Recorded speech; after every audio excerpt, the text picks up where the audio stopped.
देवियों सज्जनों, जय माता की। मैं आत्म परिचय भाग 190 लेकर आपके सम्मुख उपस्थित हुआ हूँ। इसमें महाराज रेवत की कथा का वर्णन हुआ है। आप शुरू से अंत तक मेरे इस वीडियो को सुने। आदिशक्ति माता भगवती की कृपा प्राप्त होगी, तन मन धन सब कुछ सुरक्षित होगा और इस कलयुग के विनाश के प्रभाव से हम लोग बचेंगे, जो आदिशक्ति माता भगवती की कृपा को प्राप्त करेगा। आइए सबसे पहले शंख ध्वनि।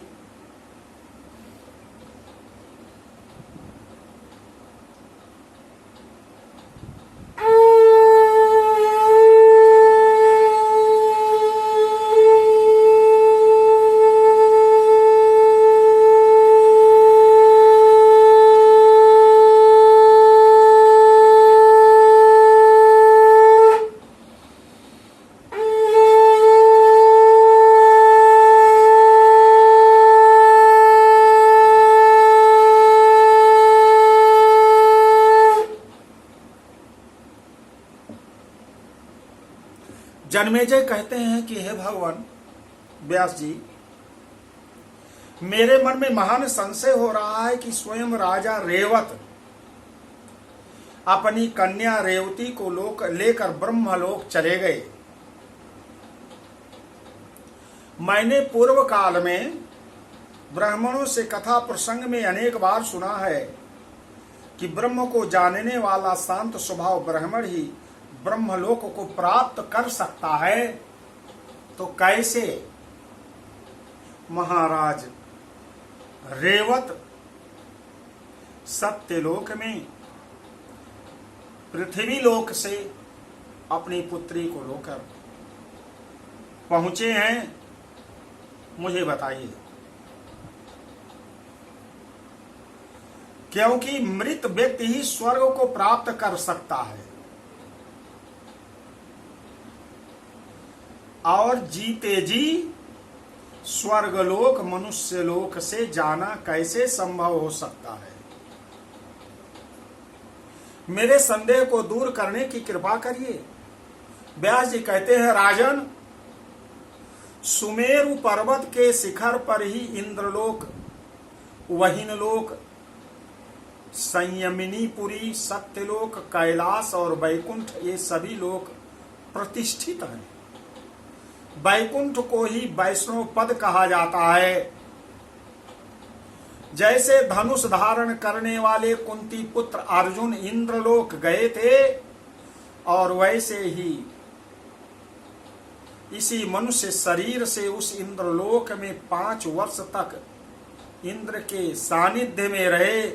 उसी प्रकार काकुत्स आदि अन्य प्रमुख राजा भी स्वर्गलोक जा चुके हैं। इसके अतिरिक्त महाबलशाली दैत्य भी देवताओं को जीतकर स्वर्गलोक पर अधिकार करके वहां अपनी इच्छा के अनुसार रह चुके हैं। पूर्व काल में महाराज महाविष भी ब्रह्मलोक गए थे। उन नरेश परम सुंदरी गंगा जी को आते देखा। हे राजन, उस समय दैव योग से वायु ने उनके वस्त्र उड़ा दिए, जिससे राजा ने उन सुंदरी गंगा को कुछ अनावृत अवस्था में देख लिया। इस पर काम से व्यथित राजा मुस्काने लगे और गंगा जी भी हंस पड़ी। उस समय ब्रह्मा जी ने उन दोनों को देख लिया और शाप दे दिया, जिससे उन दोनों को पृथ्वी पर जन्म लेना पड़ा।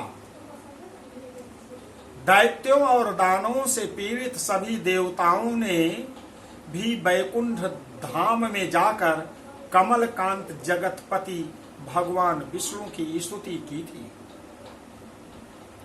अतः हे राजन, इस विषय में किसी प्रकार का संदेह नहीं करना चाहिए।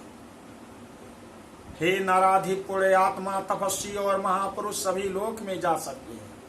हे नरेंद्र, हे राजन, जैसे पवित्र सदाचरण ही ब्रह्मादि लोकों में जाने का कारण है, वैसे ही पवित्र मन वाले यजमान लोग भी यज्ञ के प्रभाव से वहां पहुंच जाते हैं। जन्मेजय कहते हैं, महाराज रेवत सुंदर नेत्रों वाली अपनी पुत्री रेवती को साथ में लेकर ब्रह्मलोक पहुंच गए। इसके बाद उन्होंने क्या किया भगवान बताइए। ब्रह्मा जी उन्हें क्या आदेश दिया और उन रेवत ने अपनी पुत्री किसे सौंपी? हे ब्राह्मण, अब आप इन सारी बातों को विस्तार पूर्वक मुझको बताइए। व्यास भगवान कहते हैं कि राजन, महाराज रेवत अपनी पुत्री के वर के विषय में पूछने के लिए ब्रह्मलोक पहुंचे हैं। उस समय गंधर्व लोगों का संगीत हो रहा था। वह अपनी कन्या के साथ कुछ देर तक सभा में रुक कर संगीत सुनते रहे। परम तृप्त हुए। पुनः गंधर्वों का संगीत समाप्त हो जाने पर परमेश्वर ब्रह्मा जी को प्रणाम करके अपनी कन्या रेवती को दिखाकर अपना आशय प्रकट किया।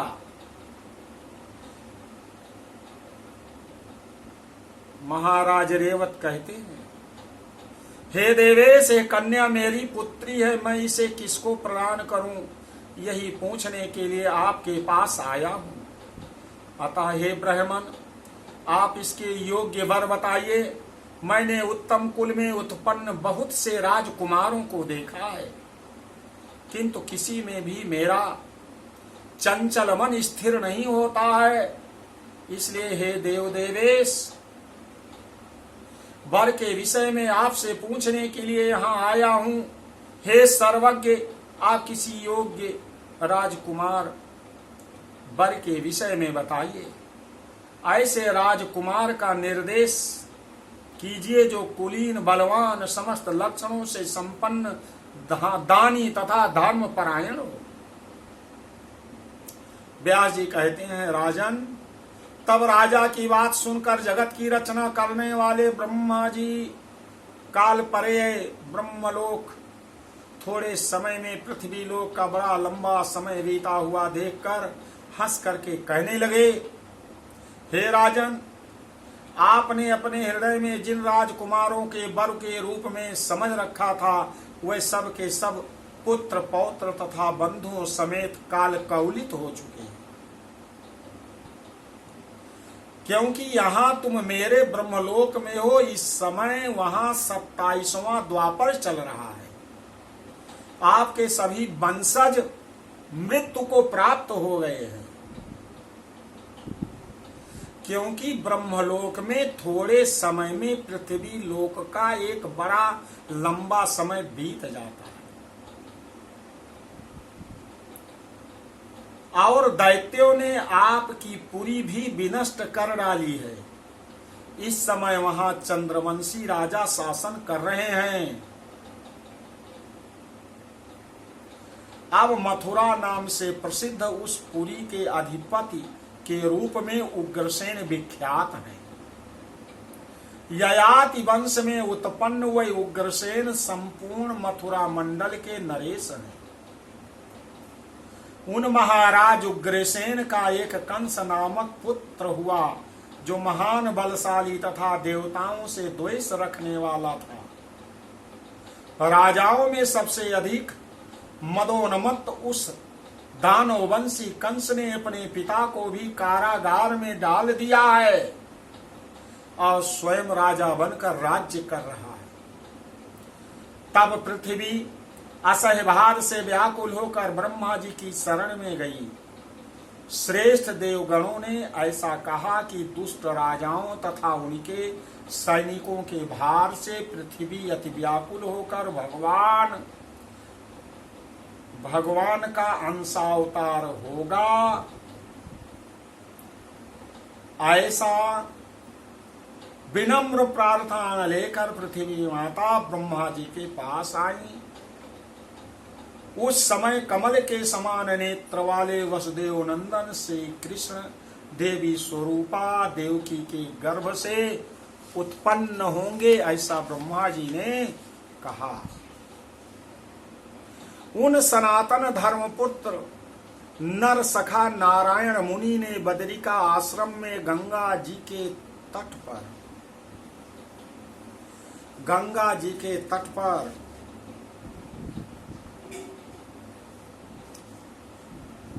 पर विराजमान है।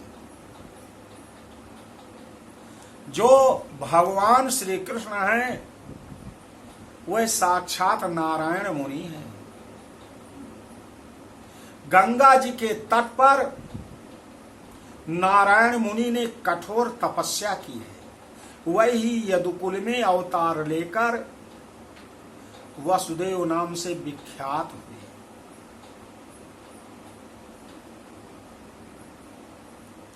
हे राजन जन्मेजय,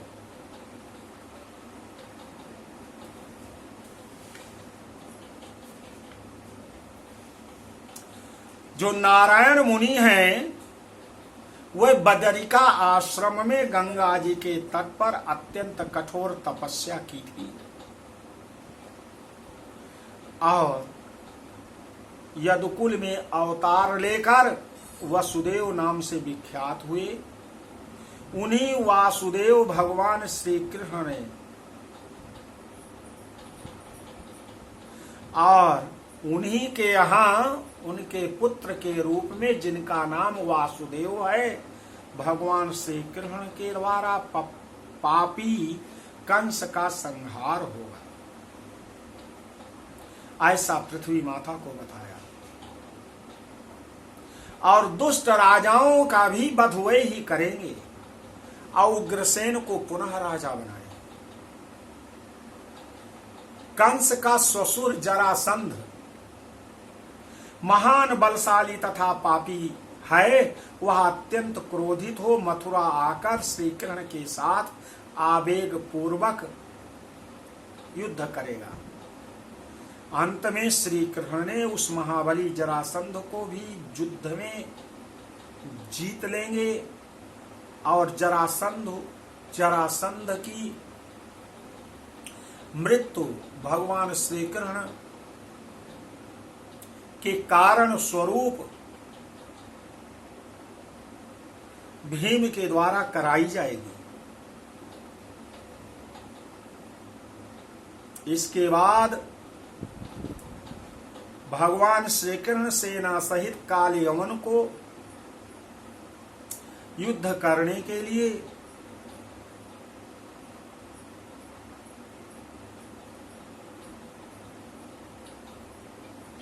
प्रेरित किया। महाक्रमी युद्ध में पराक्रमी, संग्राम में रणि, किसी के द्वारा वध न किए जाने पर यमन नरेश काले यमन को सेना सहित आता सुनकर कृष्ण मथुरा छोड़कर द्वारका चले जाएंगे। भगवान श्री कृष्ण ने सकुशल शिल्पियों द्वारा बड़े बड़े दुर्ग बाजारों से सुशोभित नष्ट भ्रष्ट पुरी का पुनः निर्माण कराएंगे। उस पुरी का जीर्णोद्धार करके प्रतापी श्री कृष्ण उग्रसेन को वहां का अपना आज्ञाकारी राजा बनाएंगे। इसके पश्चात यदुश्रेष्ठ श्री कृष्ण उस द्वारिकापुरी में यादवों को भली भांति बसाएंगे। इस समय वह वासुदेव अपने बंधु बांधवों के साथ द्वारका में रह रहे हैं। महाराज रेवत उनके बड़े भाई बलराम हैं। हल तथा मूसल आयुध के रूप में धारण करते हैं। सूरवीर बलराम शेष के अवतार हैं। वे ही आपकी कन्या के लिए उपयुक्त वर होंगे। आपकी पुत्री रेवती के उपयुक्त वे ही होंगे। अतः आप वैवाहिक विधि के अनुसार शीघ्र ही जाकर के बलराम को कमल के समान नेत्रों वाली अपनी कन्या रेवती का विवाह कर दीजिए। हे नृपश्रेष्ठ, उन्हें कन्या प्रदान कर आप तप करने के लिए देवो उद्यान बदरिका आश्रम चले जाइए, क्योंकि तप मनुष्यों की सारी अभिलाषाएं पूर्ण कर देता है। आदि शक्ति माता की तपस्या कीजिए। व्यास जी कहते हैं, राजन, पद्म योनि ब्रह्मा जी ने यह आदेश दिया और महाराज रेवत अपनी कन्या के साथ पृथ्वी लोक में आए और द्वारका चले गए। वहां उन्होंने बलराम जी को शुभ लक्षणों से संपन्न अपनी पुत्री को सौंप दिया। इसके बाद सुदीर्घ काल तक कठोर तपस्या करके राजा रेवत नदी के तट पर अपना शरीर त्याग कर देवलोक चले गए। महाराज जनमेजय कहते हैं, हे भगवान, आपने महान आश्चर्यजनक बात कही है। राजा रेवत कन्या की योग्य वर जानने के उद्देश्य से ब्रह्मलोक गई और वहां पर नीत गीत नृत्य गीत संगीत सुनते हुए ठहर गए और 108 युग बीत गए। तब तक वह कन्या तथा वे राजा वृद्ध क्यों नहीं हुए, अथवा उन्हें दीर्घ समय की पूर्ण आयु ही उन्हें कैसे प्राप्त हुई। भगवान व्यास जी कहते हैं कि हे जन्मेजय, ब्रह्मलोक में भूख, प्यास, मृत्यु, भय, वृद्धावस्था तथा ग्लानि, इनमें कोई भी विकार कभी उत्पन्न नहीं होता। जब राजा रेवत वहां से सुमेरु पर्वत पर चले गए, तब राक्षसों ने शरयाति वंश की संततियों को नष्ट कर डाला। वहां के सभी लोग भयभीत होकर कुश स्थली छोड़कर इधर उधर भाग गए। कुछ समय के बाद छुओ नामक मनु से एक परम ओजस्वी पुत्र उत्पन्न हुआ, जो इक्ष्वाकु नाम से विख्यात हुआ और सूर्यवंश का प्रवर्तक बना। नारद जी के उपदेश और उनसे श्रेष्ठ दीक्षा प्राप्त करके उसने वंश वृद्धि के उद्देश्य से भगवती के ध्यान में निरंतर लीन रहने लगा और घोर तपस्या करने लगा। हे राजन, ऐसा सुना गया है कि इक्ष्वाकु के 100 पुत्र हुए। उसमें सबसे बड़े विकुक्षी थे, जो बल तथा पराक्रम से संपन्न थे। महाराज इक्ष्वाकु अयोध्या के राजा थे, यह बात प्रसिद्ध है। उनके शकुनि आदि 50 परम बलवान पुत्र उत्तरापथ नामक देश के रक्षक नियुक्त किए गए। और हे राजन, उनके जो 48 पुत्र थे, वह सब उन महात्मा इक्ष्वाकु के द्वारा दक्षिणी देशों की रक्षा के लिए आदेशित किए गए। इनके अतिरिक्त अन्य 2 पुत्र राजा इक्ष्वाकु की सेवा के लिए उनके पास रहने लगे। तो यह परिच्छेद आप लोगों ने सुना, बहुत अच्छा लगा होगा। और माता आदि शक्ति की प्रेरणा से तपस्या करके व्यक्ति ब्रह्मलोक क्या देवलोक कहीं भी जा सकता है और हर प्रकार से अपनी मनोकामना उनके सामने निवेदित कर सकता है। उनकी समस्या का समाधान हो सकता है और इस मृत्यु लोक में सुख शांति प्राप्त करके अपनी जीवन यात्रा पूर्ण कर पाता है। बोलो आदि शक्ति माता भगवती की जय।